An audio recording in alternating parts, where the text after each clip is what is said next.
Ние во студиото веќе се наоѓаме со колегата Дејан Андоновиќ. Доцна синоќа Србија броеше гласови и изброја победа за актуелниот председател Александар Вучиќ. Јас би рекол Српската напредна странка владеачка и актуелниот председател Александар Вучиќ броја гласови, а не Србија, кој се земе во предвид дека според оние се уште неофицијални, но веројатно речиси целосни резултати, тој убедливо победи со 63% од гласовите, ги освои неговата партија, направи еден рекорд во, барем според нивните кажувања, рекорд во освојување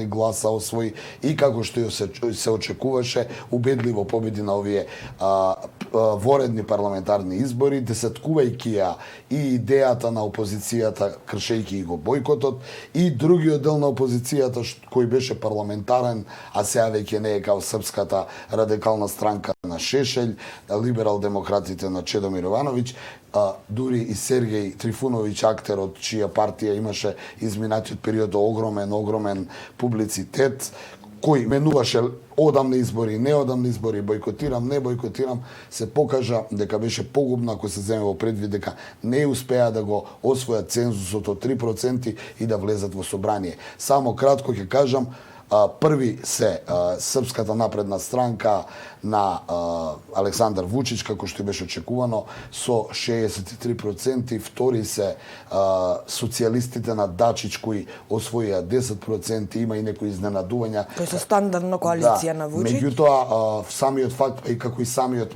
поранешен председател Борис Тадиќ, оценката дека разликата помеѓу првата и втората партија, која е над 50%, само укажува во која насока е расположението на србите околу политиката. Оно што е многу важно е дека Вучиќ и неговата партија добиваат огромен мандат од граѓаните во наредниот период, а во наредниот период знаеме што се го очекува и Србија, но и регионот околу решавањето на косовското прашање. Кога сме кај мандатот и кај оценката, она што го прочита во српските медиуми утринава е дека оној дел од опозицијата склопен во Сојузот за Србија сепак изјави дека бојкотот бил успешен.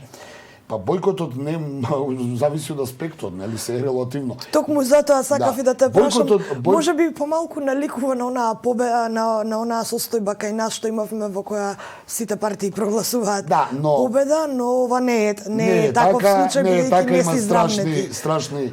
Беше ли бојкотот успешен? Не беше успешен и се покаже дека е неуспешен, бидејќи Вучиќ победи Дачиќ кој е второ рангиран, дури можеби бојкотот им помогна на онаа партија која е изненадување, кралската партија, реалистичката партија, која се залага да се врати кралот и да биде Србија монархија, која е четврта рангирана, што на никој од аналитичарите не им даваше никакви можности, така да тој бојкот само им дозволи на некои партии да успеат да влезе и партијата на поранешниот ватерполист Шапиќ, која исто така не се очекуваше да има некоја голема победа, мислам да влезе во парламентот, но она што изненадување, повторно ќе кажам, српските радикали на Шешелј се покажа таа политика дека тој на претходните избори имаше поголема поддршка, но се покажа дека неговото водење и курсот на политика каде што како радикал се подвладуваше на актуелната партија на Српската напредна странка на Вучиќ, дека граѓаните, односно гласачите го казнија.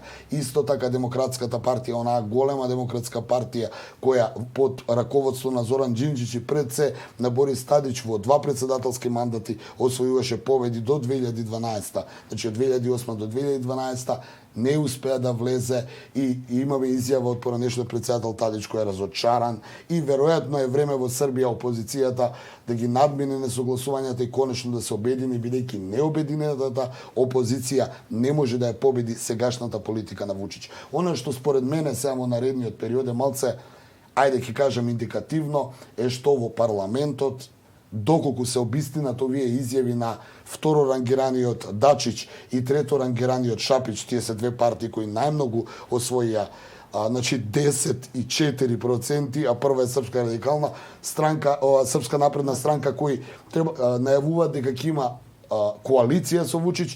Српското собрание влегува во една фаза каде што нема да има парламентарна опозиција, што па дополнително ќе направи некакви проблеми и веројатно бидејќи доколку сите влезат во една коалиција во Српското собрание нема да има никаква опозиција, опозицијата ќе остане надвор, а таа опозиција е разединета, видовме, нели имаше 3 вида на опозиција, ни една од нив не успеа да влезе во Српската скупштина или собрание, па оттаму Вучич има еден лагоден мандат, особено што и меѓународната заедница веќе ја поздрави неговата победа. Денеска посредникот на Европската унија Лајчак доаѓа во Белград да разговара за предстојните разговори меѓу Белград и Приштина. Претходно тоа го стори и Ричард Гренел, посредникот од Соединетите Американски држави, што само кажува дека Вучич сега во наредниот полн мандат ќе се обиде да ја спроведе агендата која е зацртана, а за која сега гледаме дека опозицијата се противи, а тоа е решавањето на косовското прашање по урнекот на размена на територии. Не, огромна плејада на партии и организации се против Александар Вучич и неговата партија и неговото владење. Зошто не успеа да направат некој метод кој можеби малку ќе го бутне, бидејќи ефектот од нивните активности досега оди само во прилог на партијата на Александар Вучич. Како што спомена, убедлива победа, половина од опозицијата остана да бойкотира, но уште една половина, па еве ќе кажам и граѓанскиот дел од опозицијата, неколку граѓански здруженија отидоа на избори, но ништо не направија. Зошто не успеа толку голем број на партии да донесат некоја можеби за нив поуспешна стратегија? Ние разговаравме јас и ти во студиото пред некој ден. Тие не успеа да ја реализираат идејата да се возобнови таа голема демократска странка која предводеше Џинџич, па подоцна и Тадич. Суетите веројатно се големи, тоа се лидери како што се Драган Джилас, како што е би рекол славата фигура председател на Демократска странка Зоран Лутовац, тука е Борис Тадич. Сите тие треба или имаа намера повторно да се обединат во една демократска партија која ќе може да ја опонира на Српската напредна странка. Тие не такви успеа. се најавите од Демократската партија, можевме да слушнеме минатата недела и во на интервју од подпредседателката на Демократската партија која најави внатрешни промени, но не успеа за овие избори да ги направат, особено што повторно ќе кажам и партијата на Вук Јеремич, поранешниот шеф на дипломатијата, па и Сергеј Трифуновиќ, актерот, правеа лупинзи, би рекол, политички кои луѓето не ги сакаат, што се вида на избори. Едношка одат на бојкот, едношка не одат на бојкот. Се покаже дека бојкотот е скршен, се покаже дека бојкотот е не успешен, бидејќи останува она би рекол дефиниција дека опозицијата доколку не е во парламентот каде што ќе опонира на власта при донесување на одредени закони е неуспешна и нефункционална. Што ако е опозиција кога е во парламентот, што ќе прават? Ќе прават протести. Луѓето веќе не можат да ги трпат тие опозициони, би рекол, политики, туку сакаат подобар живот. Се чини дека партијата на Вучич на овој или оној начин успеа да го подигне стандардот, малку популистички. Сведоци сме, барем ние што следиме странски медиуми, особено српските, каде што Александар Вучич потсека на некои политичари кои сме ги гледали во овие делови, каде што е секој ден на вести, каде што во секоја политика е вмешан, но се покажа успешно. Видеа во последно време, па едно од видеата му беше забрането поради